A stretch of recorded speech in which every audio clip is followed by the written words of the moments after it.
वैसे जहां तक पुतिन की बात है तो उन्होंने अपने एलाइड पार्टनर्स को सेम पेज पर करना शुरू भी कर दिया है।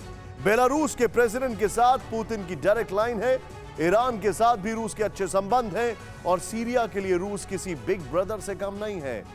लेकिन सवाल है कि सीरिया का इस नई सिचुएशन में क्या किरदार रहने वाला है। क्या सीरिया से शुरू होगा तीसरा विश्व युद्ध? यूक्रेन वॉर के बीच अब वॉर एक्सपर्ट ऐसी आशंका जताने लगे। क्या सच में ऐसा होने वाला है या यह सिर्फ एक अनुमान है? आखिर ऐसी बातें कहने के पीछे आधार क्या है? पिछले कुछ दिनों से सीरिया में ऐसे डेवलपमेंट हुए हैं जिससे इस इलाके में अमेरिका और रूस के बीच संघर्ष बढ़ने की आशंका है। यह पूरा मामला इस रिपोर्ट से समझिए।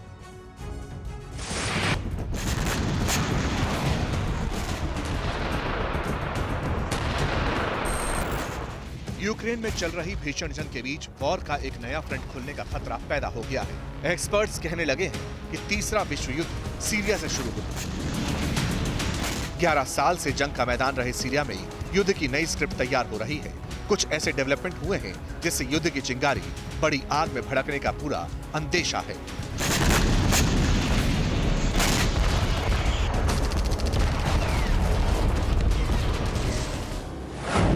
सवाल है, क्या सीरिया नया वॉर फ्रंट बनने वाला है? क्या सीरिया में फिर भड़केगी युद्ध की आग? क्या सीरिया से शुरू होगा वर्ल्ड वॉर 3?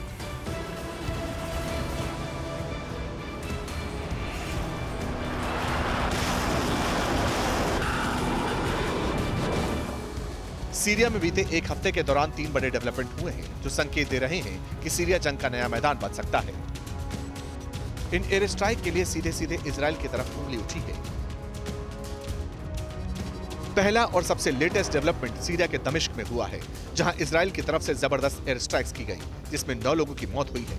लेकिन जो बात सीरिया की जमीन में दबे शोलों को भड़का सकती है, वो है मारे गए 9 लोगों में 5 सीरियाई सैनिकों का शामिल होना। Syrian observatory for human rights ने कहा है, सीरिया के 5 ठिकानों पर एयर स्ट्राइक्स की गई। इनमें एक गोला बारूद डिपो और सीरिया में ईरान की सेना से जुड़े कई ठिकानों को निशाना बनाया गया। इस साल यानी 2022 में सीरिया पर इस तरह का ये सबसे घातक हमला है।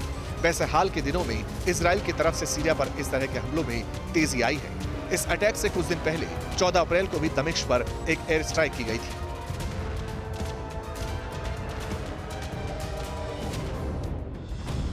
न्यूज एजेंसी एएफपी ने बताया कि धमाके इतने तेज थे कि उनकी आवाज बहुत दूर तक सुनी गई।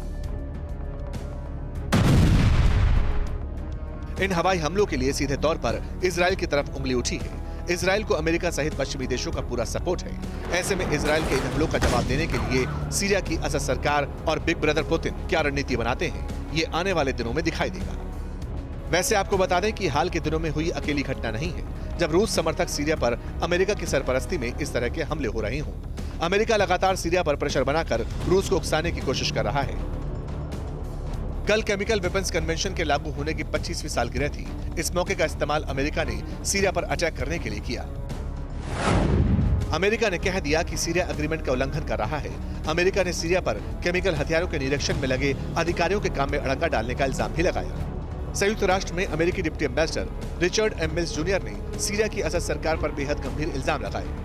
डिप्टी एम्बेसडर ने कहा कि असद शासन ने सम्मेलन में शामिल होने के बाद से कम 8 मौकों पर अपने ही लोगों के खिलाफ केमिकल वेपन्स का इस्तेमाल किया।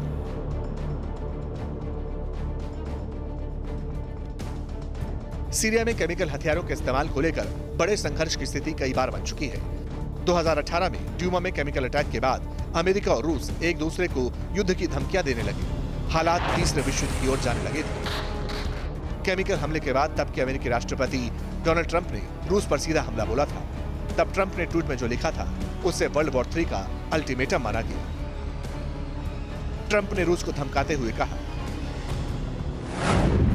रूस ने सीरिया पर आने वाली हर मिसाइल को रोकने की प्रतिज्ञा ली है, तो रूस तैयार हो जाए क्योंकि नई और स्मार्ट मिसाइलें जल्द आने वाली हैं। अमेरिका और इसके सहयोगियों के ऐसे रुख को देखते हुए रूस ने भी हमले के लिए कमर कस ली थी। तब रूस ने अपने जंगी जहाजों को सीरियाई बंदरगाह से हटाकर समुद्र में तैनात कर दिया।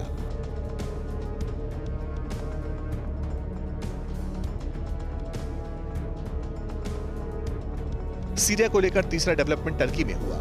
टर्की ने पुतिन पर प्रेशर बढ़ाने के लिए सीरिया पहुंचने के लिए रूस के मिलिट्री फोर्सेस को अपने एयर स्पेस का इस्तेमाल करने पर रोक लगा।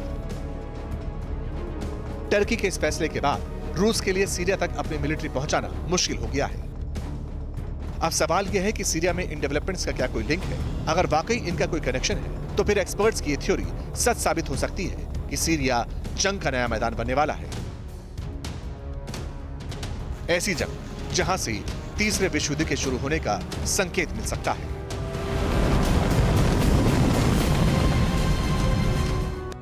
अड़ी सोमवार से शुक्रवार शाम 6 बजे सिर्फ TV9 भारतवर्ष पर।